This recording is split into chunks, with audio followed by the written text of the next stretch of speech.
So I'm not gonna lie, it's been about 9 days since I watched episode 7. Hey, it's Romania Black. We're on episode 8 of Steins Gate. My lucky number's 8. I'm pretty excited about this. But yeah, it's been nearly 10 days since I watched episode 7 because Romania's brain needed a break. Not only did Romania's brain need a break, but I wanted to wait and see if more comments came in, and I didn't get too far ahead. I like the idea of recording ahead, but I don't want to get too far ahead because somebody may point out something that the mods approve that is an interesting factoid, and we have lots of those. So buckle in. The intro is going to be a little crazy. Also, I have things to already put on Whiteboard Coon, but we're going to get to those when we get done with this episode. But we have a lot of comments to get through first, so let's dive into that. I've had a lot of comments for episode 4 that I want to talk with you all about. I waited 9 days mainly to let some commenters catch up because I like recording ahead, especially with a series like this, and it's so addicting, but I was like, I need to hold off a little bit, wait a week, and let maybe some comments that would be helpful to know before moving forward sift through, and y'all did not disappoint. I'm glad you all are having so much fun with this series as I am. It is a mind-melding, amazing experience. So Armin in the Discord posted this picture that was showing basically the studio that created Steins Gate. They had a thing back in 2011 where they actually did this giant prop of the satellite and had it like basically over the building as like a stunt, and it's amazing. I love that so much. That's so freaking cool. So thank you for sharing that. Similarly, Alex Johnson for episode 4 says, in episode 1, Okabe says that he and Daru have known each other for 3.5 years. His response changes a bit based on translation, so I had the audio of what he said transcribed into text. But in our second year of high school, we were in different classes and hardly talked. So it's really more like 2 years, right? High school in Japan is 3 years, 10th through 12th grade, instead of the usual 4 in the US. This means that it's only been 3 years since Okabe was in the 11th grade. So he and Daru are only around 19 years old. This makes sense considering Okabe said that Mayuri and him were childhood friends. She's only a few years younger than him. Okabe is tall and has a pretty deep voice, but I've known 1 or 2 people back in high school that were similar in that way. Yeah, I feel like, okay, mentally, them being 19 makes a lot of sense. I feel as if because Okabe has like the little scattered facial hair and he is tall, he just looks older than he is. But mentally, if you told me he was 19, I was like, oh yeah, no, that makes a lot of sense. So a lot of people were commenting about their ages, being like, the show does do the math, but y'all know I'm an English teacher, so math is not my strong suit. Although this series is challenging that by giving us freaking quantum physics to look at. So I appreciate, thank you, Alex Johnson, for pointing that out. These guys are barely in their 20s. So, S Anime for episode 4 says, I don't think they mentioned Okabe's age in the series explicitly, but he's around 18, which 19, we got that covered. Alex Cornejo for episode 4 says, every paranoid person ever, it's not paranoia if they're really out to get me. Well, this series is going to just be, it's going to be wild. You all know this. We all know this. Alexander Q says, I didn't notice how excellent the dialogue is in this show the first time I watched, but I'm having the best time with all the weird interactions and how they seem to feed off of each other. Granted, most of the weird energy comes from Okarin, but it still makes me laugh a lot. Yeah, Okarin is the linchpin. He is the savior, as we'll talk about in this. But yeah, definitely the main character energy. QMS9224 says for episode 4, organizations like the CIA or FBI will sometimes use old coding scripts and technology and earlier outdated software like Windows 1.0 because it's much harder to hack. Newer code might be more efficient, but it's better to use an unnecessarily long code, sacrificing speed for security. It's funny how all of that works, in all honesty, because I've talked about how like there's a lot of tech that's really outdated in our country, and this is Japan, so it is a little bit different. But it's just like the outdated equipment, you're like, oh, we need to repair that because we will someday have people that can't fix it because they don't know how. And the people that do know how will die. But then there's the idea of security. So it's like, I'm glad that Daru is able to code. I'm glad he's able to hack into the IBM system. Kulo Bumbo, nice name, says, when Suzuha said soldier, it reminded me of Senshi, like Sailor Senshi as in Sailor Warrior, like from Sailor Moon, and how it may sound like for the characters if someone just walked up to them and called themselves a Power Ranger or something. It's kind of silly. But again, these are 18 and 19-year-olds. No, it makes sense. So yeah, no, that all, I kind of like Amane. Amane would be a Sailor Scout and an outer Senshi at that. So let's be real. So Kairosu for episode 4 is our last comment here that says, regarding coding, someone already made a comment about it, but it reminded me about the fact that most banks use a very old computer programming language, COBOL or common business-oriented language. Even if writing code for it is considered a chore by today's standards, the reasons aren't strictly security-oriented, but rather it being the best for handling the amount of transactions and data. Yeah, I definitely understand that there's some older equipment that just has better capacity for it. It's kind of like your old Nokia block phone may not have been able to do all the fancy new gadgety things, but that battery lasted you weeks. So I went back and watched the dub today for episode 7 because I got time to sit down and watch it. There were some great lines. The opening line, I was wanting to hear it in the dub, and J. Michael Tatum did not disappoint, where he was like, "Cursed be these hands. What granted you life? Now honor our selfless contract writ in blood. Let the heavens' flames burn black. Fulfill my wish, O beast." I just, gets me. Also, instead of calling Kurisu Celeb 17, he calls her either Miss Moneybags or Miss Antoinette. I really like Miss Moneybags. That's a really great nickname. Also, my favorite part of the dub was the dialogue between Daru and Kurisu, because Moika takes the picture of Kurisu and Okabe and says that they look really happy together. And she's like, "What?" And then Daru says, quote, "They're the OTP in the fanfic I call my life." And Kurisu says, "We are not an OTP." And he responds with, "Oh, so you know the jargon in the fanfic community?" I just love that Daru's mission is to out Kurisu as a dork, as a fangirl, as a nerd, and I think it's absolutely hilarious. A couple things I did think about watching the dub. When I went to pull up this episode, I was listening to the dub as I was pulling up episode 8 here. Episode 1's title is Prologue to the Beginning and End. So I have a different interpretation of that now. After this last episode, I feel like it was the beginning of the show, episode 1 was, and it was the end of that world line that Okabe was in, and the beginning of a new world line that he was in. And I was like, so that's my new canon of it. Also, Teeter in the English dub says that in his timeline, they know about shifting world lines, but they have their own boundaries, and no one can remember exactly what that is. So also, I felt like I was going to talk about it when we get to Whiteboard Coon, but I will say there is a thing called the hero's journey. It's used in most fiction. Brian David Gilbert has an amazing video about the hero's journey that I love so much, and I quote all the time. My brother and I talk about the villain's Tridecagon quite a lot. But if we are in the hero's journey with this series, we have reached the hero receives, it's like the call to adventure and the refusal of the call. At the end of this last episode, Okarin had been told he was the savior, and he was like, "Me? Save the future? Be a messiah? Nope." And so that refusal of the call early on in the hero's journey is being what's purported. Now, the next step of the hero's journey, before we start episode 8, is the introduction of a mentor or a supernatural element. We've already had the supernatural element be the microwave that can be the time machine. So the mentor to me would seem to be John Teeter. Teeter would be the obvious mentor. But the question is Okarin going to meet Teeter? And what do we do with that? And where do we go with it? And what Dr. Pepper am I drinking this week? Why, it's cherry. I got a new flavor because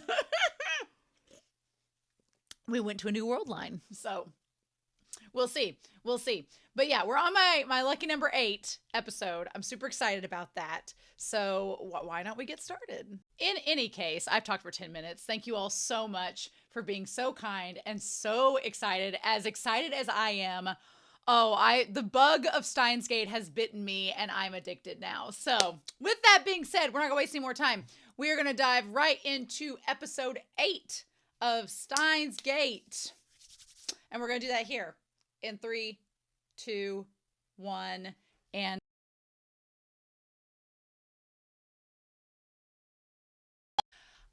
yes, Steins Gate. I can't talk while consuming Dr. Pepper, the intellectual's drink of choice. So this episode, I feel like I'm going to do that with every episode, just internally screaming. But I'm not going to strain my vocal cords, so it's just going to be like a silent scream. But, look, we're going to go back through this episode, but at the beginning of the intro for episode 8, I thought we would talk at this point about the hero's journey because, you know, there's the call to action, there's the refusal of the call, and then the next step is that you find a mentor. Well, hell, every time Okarin changes world lines, that seeking the mentor gets completely befuddled and changed as well. So we're not going to be going through the hero's journey with Okarin. Instead, we are going to be looking at Brian David Gilbert, regional philosopher of our century, and their villains Tridecagon, and going through the villains Tridecagon with Okarin because I feel like it needs to happen. This mad scientist of chaos and destruction that could be a villain by the end of this series. So if you've never heard of Brian David Gilbert, I love Brian David Gilbert. He is amazing. He's hilarious. His videos are just pure gold. I will link down below. He used the hero's journey and the villains Tridecagon in talking about Kingdom Hearts, which I played the first Kingdom Hearts when it came out on PlayStation. So I know what he was talking about throughout most of it. If you've not seen that video, I'm going to link it down in the description. You should go watch it. It's hilarious. It's great. And if you're a nerd like me that likes the hero's journey and literature, then you'll love the villains Tridecagon. It's fantastic. But step 1 in the villains Tridecagon is that you get a contact from the future or by an unknown source. We've had that happen because Okarin has had an interaction with an unknown force tied to the future in episode 1. Step 2, you gain time travel or time travel related abilities. Check that one off because we have thanks to the microwave and the text messaging. We are currently on step 3 of the villains Tridecagon, which is learn about the great forces at play. And that's where we're at currently. We are learning about the great forces at play and what they have to do with all of this. And I am going to have to be taking notes and putting them up over on Conspiracy Board Sama over there so we can come back to them later on because I feel like it's all... there is one aspect about this entire thing that is so intriguing to me, and it's that if they keep changing world lines, I think that's the thing. Okarin is not realizing that, like what we talked about with chaos theory, that changing the world lines, you will never end up in the same one ever again. You're not changing the past. You're going to a different world line. You're never going to get back to where you started. And that's so insane to me. So how many times have we changed? How many times have we changed from the OG line that we were first in? Because he's talking... this is... Okay. This is the crazy part, though, in all of this, is I can say we start at episode 1. I can say we start there. But the reality is, he's been talking about Steins Gate since episode 1, and he talks about it in a way like he's talked about it in the past. So, in all honesty, I know they didn't officially hone in on a way to do time travel until episode 1, but there is legitimately no perfect way to determine if he hadn't already traveled to a different world line in the past without knowing it. There's just no way to know. So I could be saying that this OG timeline for episode 1 is the OG timeline. I could be wrong. There may be some before it, and we just don't have accounts of it. So how many times have we changed? Episode 1, we had the part that happened with the Uba and Kurisu died, and they changed back. So we had that happen. We literally had that time back. Did we not change from then on until episode 7. Was episode 7 like the latest time that we transitioned back to a different world line? Because we had the text messages going in the past, but they didn't exactly do what happened in episode 1 until then. Right? Right? I think so. And now in episode 8, we've had it happen twice, where we not only had it happen with Moika, but we had it with Ruka as well. So we have changed between 4 world lines so far in the span of 3 episodes worth. And the crazy thing is that it reminds me a lot, again, of the movie Coherence. I have a reaction to it on my channel. Please go check it out. It's so underrated. It's so good. But the timing of this all is just like... But in Coherence, there are things dealt with that are related to this. I'm going to do Coherence spoilers for like a hot second, so just deal with me on that. In Coherence, the whole thing is like this comet is passing by, and essentially it's revealed that the barrier between the world lines kind of eases up. They don't call them world lines, but that's essentially what they are. And the main characters start interacting with members of their group from other world lines, and then it leads to chaos, and nobody can tell what world line they're from anymore. And it just becomes a mass hysteria thing. So that is all to say, end of Coherence spoilers, that Okarin is the only one that remembers when he transitions from one world line to the other. The others don't know it. But the thing is, he's already interacted with 5 different Darus, 5 different Kurisus, 5 different Mayuris that are essentially the same person, but a little bit different. And the crazy thing is that Amane, from the first timeline to the second timeline, they were 2 different Amanes. 2 different ones. The one from episode, 2 or 3 on, when we first met Amane, to episode 7, there were 2 different Amanes. But then you had... Oh my God. Then the Amane from episode 7 is Amane version 2.0. They're the ones that were worried about the brainwashing. Okay? So that could be an Amane from a different world line. And in that world line, brainwashing was a thing that involved microchips and stuff like that. But there's not anything to say that Amane went through the same things that Amane from episode 6 went through, where they were talking about the fireworks and everything. That could be a different Amane. This Amane in this timeline could be different then. They could all just have small, tiny variances that do start to add up as time goes on. Do I think Amane is John Teeter? I kind of still think that they do, but it doesn't matter, because the John Teeter from a few episodes ago, from episode 7, no longer exists. That John Teeter is gone. We've transcribed between 2 world lines since then. So that John Teeter doesn't mean anything anymore. That's what's so mind-blowing about this show, is that the stuff that was relevant, it's still relevant, but it's been tweaked. So you can't rely upon it anymore. So like the John Teeter from then is not the same as now. And it's like, you can't, the conversations are totally different. Everything that Okarin learned from the John Teeter in episode 7, that John Teeter doesn't know anything about that conversation now. That conversation never happened to any of the other world lines that we know of.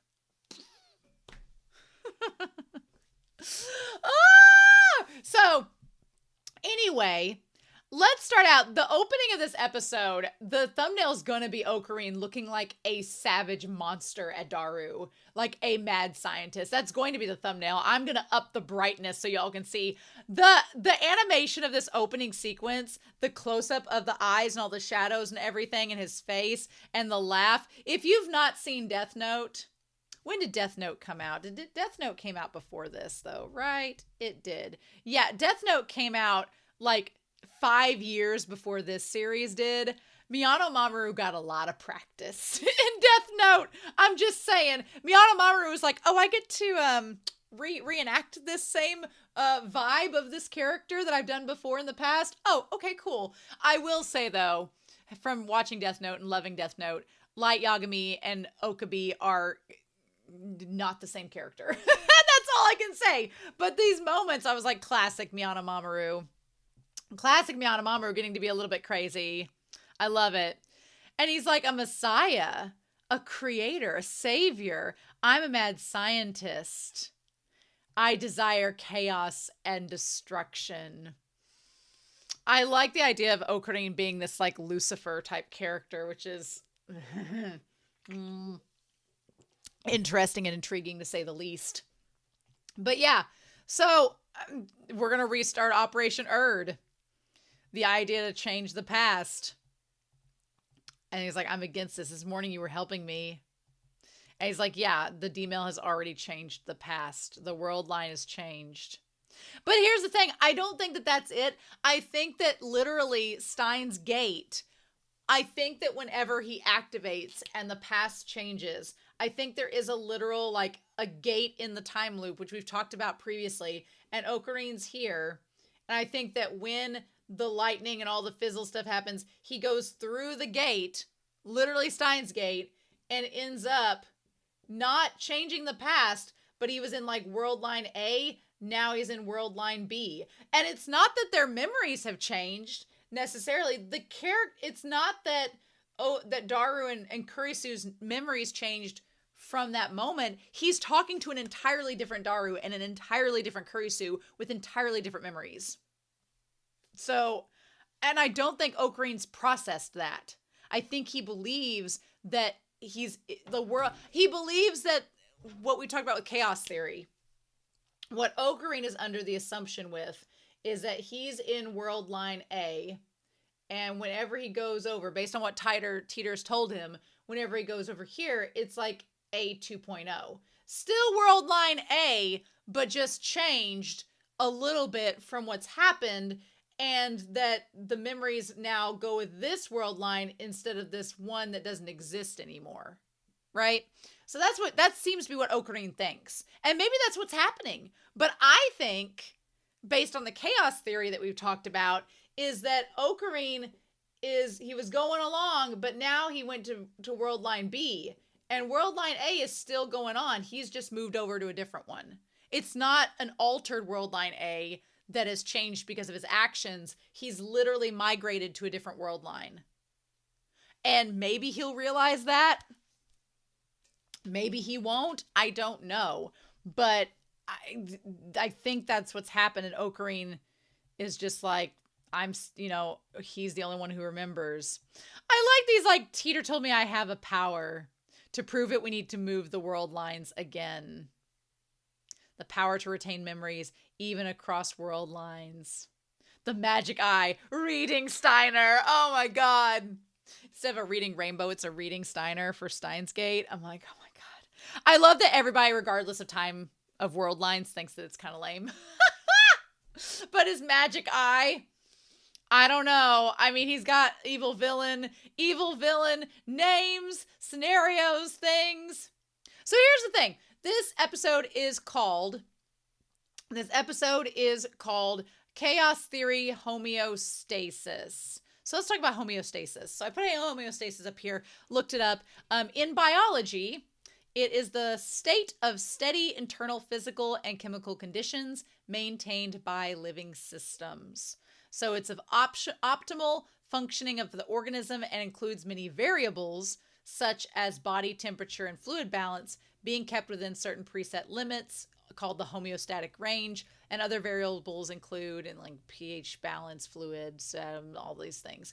Each of these variables is controlled by one or more regulators or homeostatic mechanisms, which together maintain life. So it's the process of that in which that organism lives, which chaos theory, homeostasis, is the process in which this, chaos theory maintains itself, which Okarin is helping to protect, essentially. So it is brought by a natural resistance to change when already in optimal conditions, and equilibrium is maintained by many regulatory mechanisms. It is thought to be the central motivation for all organic action. All homeostatic control mechanisms have at least 3 independent components of the variable: the receptor, the control center, and the effector. So we have the receptor, the control center, and the effector. Okay. So Let me see here. Where I'm going to go there. Yep.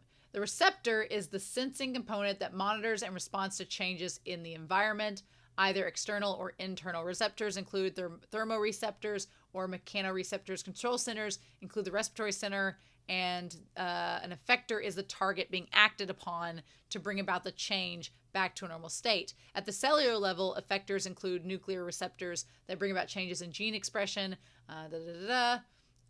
such as bile acids in the liver. So yeah, they go through a whole variance about lots of things like glucose, iron level, blood levels, blood oxygen, blah, blah, blah, about homeostasis, including all of these things. Is there anything that involves... Many diseases are the result of homeostatic failure. Almost any homeostatic component can malfunction either as a result of an inherited defect, an inborn error of metabolism, or an acquired disease. They have inbuilt redundancies, which ensure that life is not immediately threatened if a component malfunctions, but sometimes a homeostatic malfunction can result in serious disease, which can be fatal if not treated. So I like the idea of it says here, the use of sovereign power, codes of conduct, and religious and cultural practices and other dynamic processes in a society can be described as part of an evolved homeostatic system of regularizing life and maintaining overall equilibrium that protects the security of the whole, internal and external imbalances or dangers. Healthy civic cultures are said to have been achieved with an optimal homeostatic balance between multiple contradictory concerns, such as tension between respect for individual rights and concern for public good, or between governmental effectiveness and responsiveness to the interests of the citizens.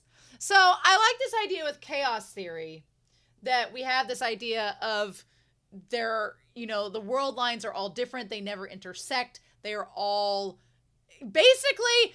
Okarin is messing with the homeostasis of chaos theory is essentially what this is all leading to, because we have this idea that you have, like we talked about, the butterfly attractor, and that you have all of these world lines. They never cross, they never touch, but they are all in the same plane of existence at all times.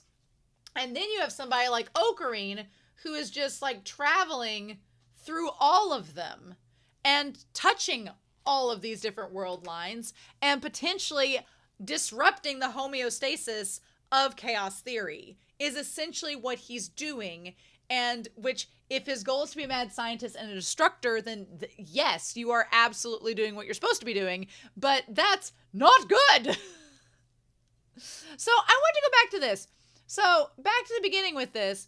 At the very beginning, we see the lottery ticket. And the lottery ticket has the number 18 on there. So, okay.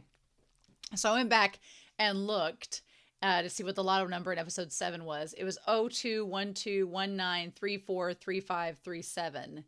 And here is the number in this one is 021219. Oh, okay. All right. So it was the 18. For a hot second there, sorry. For a hot second, I thought that the OG number was 8, but in this, it was 9, and then it's got switched to 8. So never mind. I thought that we were dealing with like yet another time travel woe that happened in this, but So yeah. So going back to this, Okarin is like, what are we going to do? We need to try to send something back into the past. We sent a D-mail to Daru. So I'd say we'd send a D-mail to Daru 5 days in the past, telling him the position of the cards so he could win the Ferris Cup. But, the Ferris Cup last week, and then we find out that no, he still lost. I lost immediately. Okay. But I don't know. I feel like the reason why Daru's attempt to change the past didn't work is because I wonder if it deals with the nodes, like the node of time and how much it's going to alter it. Like, it doesn't matter if in that game itself, because back when Okarin and Kurisu were playing it, Kurisu makes a point of saying, you know the strategy, you know how to do things, but you don't know how to read your opponent. What I'm trying to say is, just because Daru knew the placement of the cards in that game does not mean that knowing the placement of the cards would let him win and change the past, right? He still could have sucked and lost even if he knew where the cards were supposed to go, and Ferris could have still beat him. So that all seems to be the case. Whereas changing the past from Kurisu dying is a big node. Changing the lottery winner from who it originally was is a big node. Trying to basically try to get Ruka's gender to match who they are is changing a node. So yeah, I feel like when you're changing something that will alter the past in a way that literally has to change the outcome without any other means of it existing, then your world line's going to change. But in Daru's case, just because he knew the cards does not mean that he was going to win the game, right? So the world line wasn't cornered into changing itself. I also really like the image of the kids with the fireworks. The 3 kids with the fireworks seems a lot like the 3 of them standing in the lab, because they have the firework there and they're intersecting them. The fireworks are using one firework to light the other, and there's sparks going everywhere. It just feels, again, like they're toying with chaos theory in this. This episode is also really dark. Not dark in terms of tone, but dark in terms of the cinematography. It wasn't enough to change the world lines. We need an easier way to tell if the past has changed. And look, Kurisu is all in for Okarin. We know this. She just is tsundere and doesn't want to admit it. And he's trying to get her to admit that she wants to be a mad scientist like him. She's like, what about you being the only one to remember? And he's like, I told you. It's from my Steiner's eye. From my Steiner reader. She's like, it feels unfair to change the past. I do really like her line about, I've only lived 18 years. I don't want to change any of them. It was giving me very Doctor Who vibes of one character saying, you don't change one line, not one. Like, if you know, you know. But it felt very Doctor Who in that moment. I liked it. She's like, they're all part of my life, even the failures. And then Okarin, she has this beautiful little monologue. He completely sidelines it to say, but you love experiments, right? And just, I love Miyano Mamoru's acting in this. It's so good. Just sit back and watch as others sacrifice themselves. Here's the thing. Here's the crazy thing. Kurisu, I feel, can be very much as much of a mad scientist as Okarin. And Amane, despite the world line change, still viewed her as a threat. So, is she the receptor or control center, and is Okarin the effector? That's a great question, or vice versa. I mean, are they part of this? Again, we talked last week about Mayuri, Kurisu, and Okarin being like the pivotal triangle of people. So maybe the number 3's been attached to a lot of things here. So Shining Finger in this world line says, I want to send a D-mail too. Please let me send it right now. I love when he tries to have a conversation with Kurisu and Moika keeps interrupting him and he's like, son of a bitch. Like, it's so good. I love it. We'll have to continue our experiments. I'm a lab member too, right? And then we find out she was standing right there. Because at first I was like, man, she's timing these texts really well. But then we find out she's standing right there to talk to them. So, again, little tiny things. The world line. In this world line, Mr. Braun is acting a little bit nicer to Okarin than the last episode. So there's that. That was a thing. He's like, I'm looking bored. Leave this loser alone and go inside. Of course, everybody loves Mayuri because Mayuri is the most precious being. So she goes up and says, for a hot second, I was afraid Mayuri had changed. And then she was like, do. And I was like, okay, no, good. We're back. We're here. We're still with the good old Mayuri. And she gives Okarin a candy just like she gives the other girl. Yeah. So this is interesting. Amane asks what happened after that with the time machine, and if he asks John Teeter, and he's like, well, I don't know if what he says is accurate. And then she responds with like, what do you mean? which part? And he's like, you're awfully interested in all of this. I think Amane is posing as John Teeter. I think she's posing as him. And from the last episode, I wonder if Amane and even Moika, because they focused on Moika at that point, if they are all ones from the future that are capable of traveling between world lines as well. What could be interesting is if Moika didn't want that version of Okarin in her timeline, she could have asked him to help send the text that he would leave that world line and go to a different one. I don't know. My question is, with each of the world lines, this Okarin keeps going between them. So who gets left at the other world line? Is it just Okarin then? I don't know. Now, Moika in this timeline takes a photo of all of them together, like in a shot together. And I'm like, so is Okarin going to pop up on her phone in other world lines? Because that would be insane. I don't know. They were trying to change this world line to where she wouldn't get that phone, but now I have to keep track of if her phone color changes depending on what world line we go to, because we're in an entirely different one now. Oh my God. This episode made my brain swivel around in a circle and spiral. It's kind of insane. If the past changes, you'll get a different cell phone. Yep. So they get everything together. Then Ruka comes over. Ruka comes over with the watermelon. I used the wrong number that you asked about. And so here's the thing. In every world line, similar events can take place or they can be different. So for example, when we crossed over world lines, we had in world line A in this episode, you had Ruka bring the watermelon, but said no to the cosplay.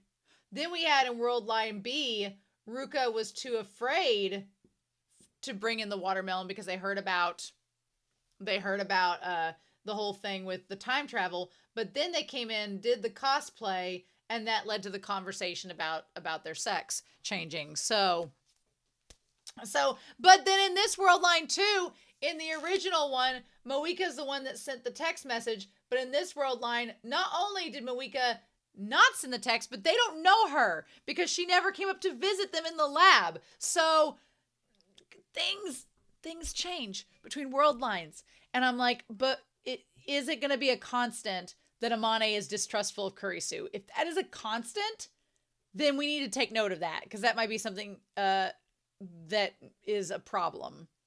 So yeah, I mean, here's the thing, is we talk about our three people. In every timeline so far, Mayuri has been amazing. Everyone loves Mayuri. Mayushi is life. So in every world line, that is the case. In every world line so far, Amane has been distrustful of Kurisu. And in every world line, Okarin has been there. So those three have been consistent the whole time. Okay. So yeah. And so then Ruka leaves. And in this world line,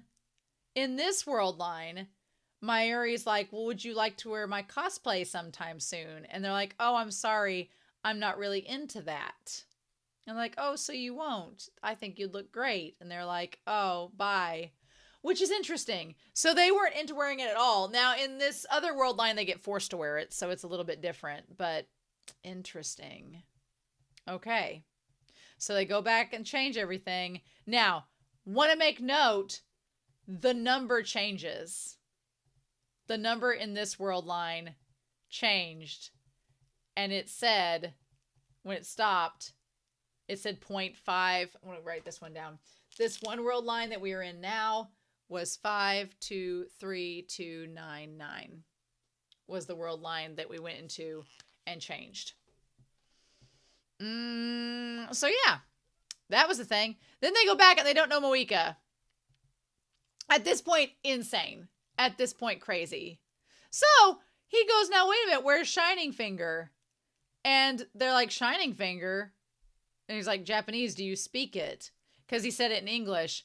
And then in the shower room, there's nothing there. Just the toilet. Nobody outside. I thought for a second the IBN machine was taken away, but that is not the case. So that's good to know. But yeah, there's no watermelon. And Rukaku didn't stop by yet. Mm-hmm. And in this timeline, yeah, Ruka didn't bring the watermelon because they heard the conversation about the time machine. And they're like, they don't know Moeka. Mm-hmm. Which is crazy. What's also crazy is that up through July, he still has messages from her in the inbox, which is also crazy. So that's something to keep track of before. So it's like, okay, we talked about the divergent singularity. The moment that they went back to change everything is when things got crazy. Anything before August 2nd is likely to still be on the phone because that's before the time travel started, right? Anything before August. Okay. Also, this world line, Moeka saying that she's kind of busy and could text later. What? Insane. Insane. The past altered in a way that ever since 4 days ago, this Moeka changed her actions and never came to the lab. That's scary to me because, you know, the whole thing with the watermelon, that was just a little thing.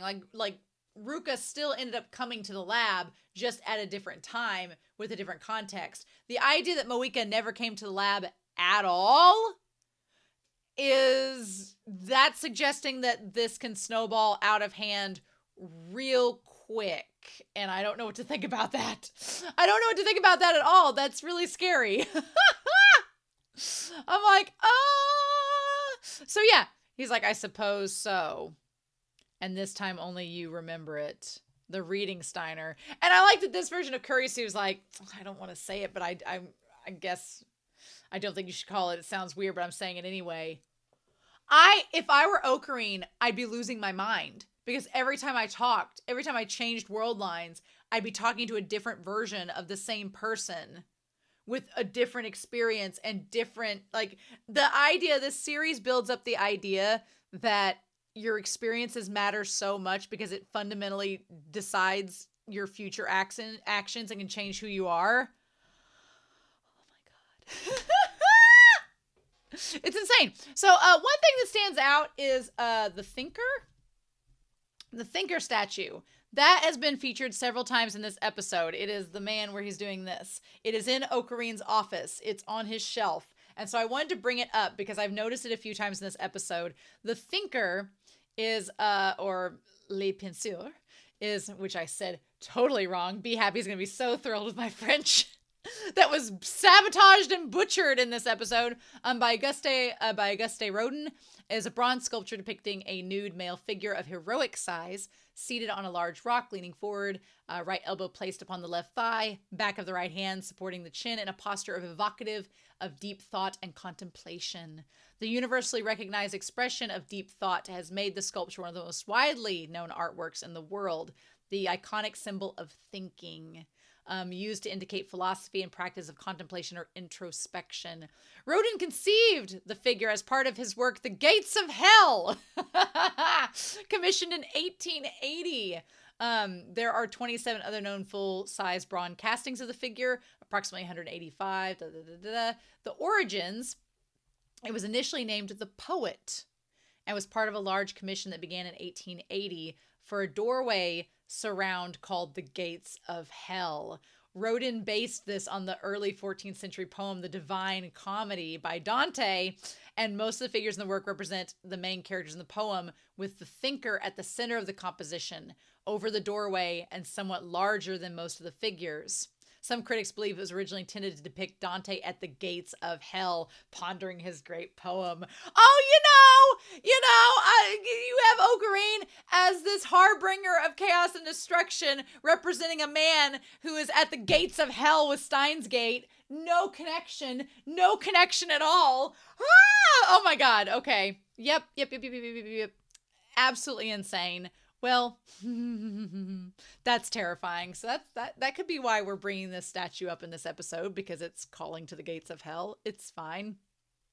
So, yeah. Anyway, so Mayuri comes up there, talks to them, and then they decide, a day goes by, and Okarin is still thinking of the "I want you to be the Messiah" text from Teeter. And he's like, that means you know what? The thing about it is, this is not John Teeter of that world line is gone. So what do we do now? Will the John Teeter of future world lines give him the same answer or the same text? Will they call him the Messiah too? That could change as well. He may go from being the Messiah to being a devil. I just, who knows? I do like that Mayuri's like, hey, we could sleep over at the lab. And Carisi was like, yeah, if the guys aren't there. Love it. So then there's a call from Ruka to come try on the cosplay. And of course, Okarin gives Ruka a hard time for not bringing the magic blade back. And Mayuri's like, today Ruka is my guest. Like, let's transform you, Ruka. Let's go. Now, what I love about this is that Daru is like, oh my gosh, these two Yuri figures. This is very Yuri, as we have the thinking statue right there. And then, of course, Okarin says, no, Ruka is a guy. And Daru is like, even better. And I'm like, oh my God. The thing about it is, I honestly love that this series is not only features a transgender character, but is talking about this topic in 2011, which is amazing to me. I love it. I really, really love it. One of my really good friends from when I was in college, it would have been around 2011, honestly. It would have been probably around 2009, 2010, if I'm thinking about it. They had been talking about the same thing, that they were born biologically, their sex was male, but they always felt feminine. They always felt like they were a woman. And so she did transition, and she talked about how she just wishes she had been biologically born a woman, but that's how she always was. And so those conversations, when this series was coming out, were happening for a lot of people, and social media was able to let people kind of vocalize that. So I'm really impressed that Ruka's character comes out in this episode, and they're like, no, especially in this world line. Now that does call into question, this Ruka in this world line was very comfortable with them being trans and came out and said it and tried to have Okarin use the time travel powers to go back and make that a biological change. Whereas the Ruka from the previous world line was maybe not as comfortable with saying it. But I think it does say something that the character themselves hasn't changed. It's just the varying degrees of which they're vocalizing what they're thinking. So good for Ruka. Good for her. Good for her. I love that. Although, damn, that dress was real short. Super short. I like that Okarin was like, biologically changing Ruka. I'm fine with this. I was like, just say you're bisexual and get on with it, Okarin. Just do it. I've been victimized by a fierce psychological attack. I'm like, oh my God, Okarin, I cannot with you. I really can't. My soul is being devoured. So yeah, the thing that gets me too is that Kurisu has the exact same reaction. Kurisu is also like attracted to Ruka. I'm like, Okarin and Kurisu are our bisexual power couple, and they don't even know it. So it's like, happy bi visibility month, everyone. Anyway, so Ruka wants them to go back in the past and send a text to her mom to tell them that she wants her to eat more vegetables so that she'll biologically be born a woman.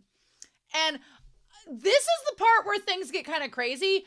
Not the fact that Ruka wanted the text sent back to her mom to have that changed. That part wasn't the crazy part. The crazy part was that they're transitioning from texting phones to sending the time travel messaging to pagers. That was the crazy part, because this whole thing deals with John Teeter wanting to use the IBN system to stop CERN, right? So here's the deal. At first, when this was proposed, I was like, well, how the hell is John Teeter going to do that? It's a system that's antiquated and it can barely just decode things for CERN. How are you going to change things through this system? You're going to use the time machine like what they're doing. You can tweak it. You can change it. They can develop it. So if you can send a text to a pager, why can't you send a text to an old computer system? Why can't you transfer data to anything that's emitting the EMS waves. That leads us to the question of, does the IBN computer emit EMS waves? Does IBN computer emit EMF, electromagnetic fields? That is the question. Do laptops give off radiation? They have low frequency EMFs. What about the IBN? I don't know if they're going to tell us that or not. I don't know if that emits it or not. Anyway, yeah. Okay. So curious. So curious. It doesn't say the whole IBN about electromagnetic fields. I want to know if the IBN emits it or not, and I can't find anything right off the bat that says it because that's really, really hyper specific. But if laptops do, then who's to say that why wouldn't a computer emit it as well? But that's interesting. Yeah. It does say in the term radiation is a broad term covering a number of wave energies from the electromagnetic spectrum. There's no measurable ionizing radiation emitted from a computer monitor. The non-ionizing radiation or electromagnetic one that may be emitted does not represent a reproductive risk. Oh, they're talking about like cancer and stuff like that. Okay. Interesting. Just the fact that they do emit waves does lead me to believe that whole frequency could be used. So later on in this series, Okarin, theoretically, if him and Teeter get together, they could be like, oh yeah, I know from previous world lines that I've been to that we could transmit the text message to a pager. So who's to say that we couldn't transmit it back to an IBN machine? So essentially, because Okarin can keep his memories throughout this entire process, there may come a time in a future episode where he meets John Teeter and they decide to do just that, to reach back in and make a change with CERN. But that seems like a really big change. But as we've been going throughout this episode, the thing that's crazy is that Okarin at the beginning, back last episode, Okarin in the beginning was like, oh, let's change the lottery and change the past. But let's not do the 200,000 amount because that's a lot and that's a big old node change. Let's go with like the easiest one, the 70,000, and go that way. Well, then they did it and it didn't work, but it still changed the world line. Then it was like, well, that was just a lottery number. What if we changed a phone? Like a phone, that's not going to be too much of a past change. But then it did change, and then it did change, and Moika was no longer present in that world line that he went to afterwards. Then they're like, what if we change someone's biological sexual organs? It's like, oh, well, and Okarin's just like, yeah, let's do it. The line of what Okarin is considering to be ethical in changing it has, within the span of one episode, changed quite dramatically. And so I'm like, so what will happen if the world line changes get more drastic? I don't know. And I'm not saying what Ruka is asking is bad. Like, kudos for Ruka. I'm glad she wants to change that. That's awesome. I love her for that. But, Okarin's like, the past changed and didn't Moika's very existence. And that's what influenced Ruka in this. Like, what kind of message do you want to change to get sent to the past? And Ruka's like, I don't like the way that I look. I think I'd feel better about myself if I could be a girl. I felt for Ruka so much in this. I was like, yeah, I've always felt that way. And Kurisu's like, well, now wait a second. And Okarin and Daru are all about this change because, they want to like Ruka, but they don't want to wrestle with the fact that Ruka is biologically male. So they're like, well, this will solve everybody's problems. Also, the part where Kurisu grabs a hold of the chest of Ruka and realize there's no breasts there. It's like, poor Ruka. Well, some ladies aren't endowed, so. Now, Okarin is a very upfront thing. I don't think that this will do a lot to change all of that. And then Okarin's like, I'll grant your wish. I like Mayuri's like, good for you, Ruka. I love it. I love that we're all about acceptance here in Steins Gate. We're all about acceptance. Good. There is no transphobia in Steins Gate. Good job. So, isn't changing someone's gender a bad idea? And he's now, Okarin doesn't think it's exactly going to work. They just want to make Ruka feel better that they tried. And so, like, now you remember 006, which no one questions, by the way. No one questions the 006 because in this world line, 005 doesn't exist because Moeka hasn't made it her way to the lab yet. So, but nobody questions it, probably because they're like, it's Okarin. Okarin says crazy things all the time. We're not going to question it. Whatever. And so then Okarin says you were born in 1993 and you're 17. And that's when they figure out the thing with the pagers. I do like that we get to see Ruka's mom in this one moment with the pager during the 90s. And so then Kurisu's like, I've never seen a pager. He's like, I guess you were a cell pager, not a cell 7. What does that mean? What is a cell 7? What is that? Is that a joke based off that? Oh. Say cell 7. Interesting. Antimatter dimensions. Oh, that's interesting that cell 7 is about... What is this about antimatter dimensions in a doom reality with cell 7? What is going on, Okarin? This episode's insane. This episode's bringing out a whole bunch of things. Mobile threat catalog, cell 7. Oh, jamming or device radio interface. Oh, a cell 7 attacker jams the mobile device by broadcasting it in close proximity to the mobile device to prevent communication. So was Okarin just making a technological joke there with Kurisu about the pager? Interesting. Read it yourself. All right. And so Okarin's like, okay, lab member number 6, we're doing this. This is your first mission. Find out if your mother has a pager.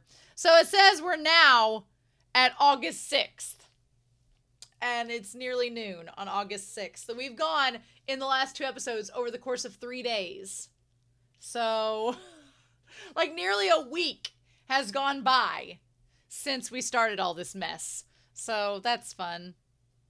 I do think it's interesting that we had the white clothing waving, kind of like a white flag on the clothesline with the idea of surrender maybe. So they take the message, eat vegetables for a healthy child, transcribe it into a way that it could reach a pager, and then find a way to send it, which, okay. And they turned it into the numbers. Now, the numbers that they transferred, are there anything to the numbers that are important? There's that number 37 that's on there again, but that's pretty much it. The rest are all just random numbers. Okay, 140, 154, 1152. Is what it is. So the number of the pager is 1541152. Okay. I feel like a crazy person writing down all these numbers as if they matter, because we're just about to change to another world line where they won't matter anymore.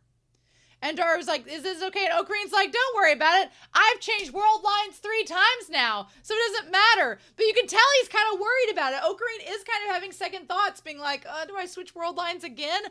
But that's what we're doing. So I just feel with every change, Okarin is getting more and more lax on the moral efficacy of what he's doing. And it's like, okay, but where's this going to snowball to? And then they send it, and yeah, Okarin goes through another one there. And the one we get this time is, instead of 52, this world line is 4456903. I don't think those numbers, I think those numbers just mean we've switched to another world line. And in this world line, they hadn't even done any of those experiments yet.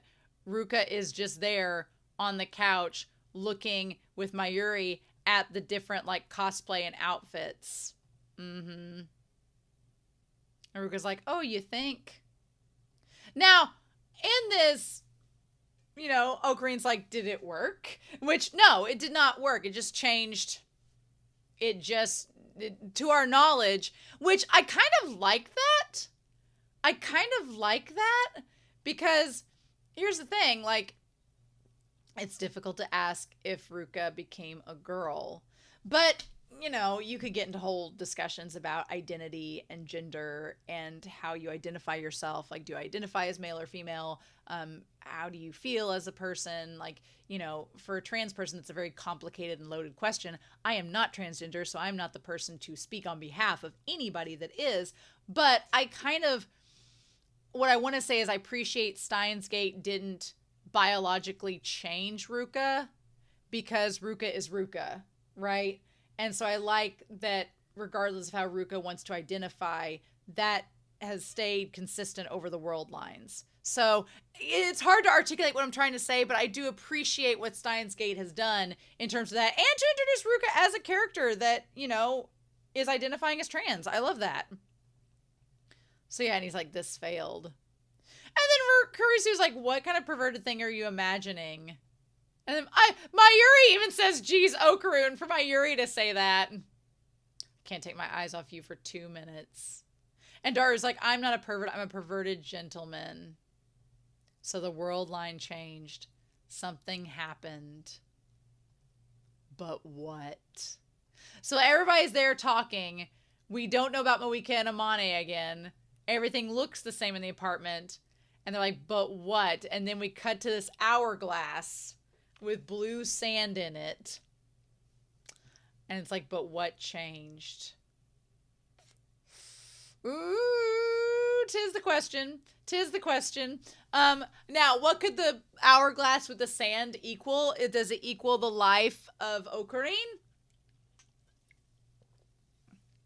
I don't know. I don't know. All I do know is that my brain felt very scattered this episode, and this discussion felt all over the place. So I'm sorry if my ramblings felt like Okarin on a Dr. Pepper bender, because that's how I feel.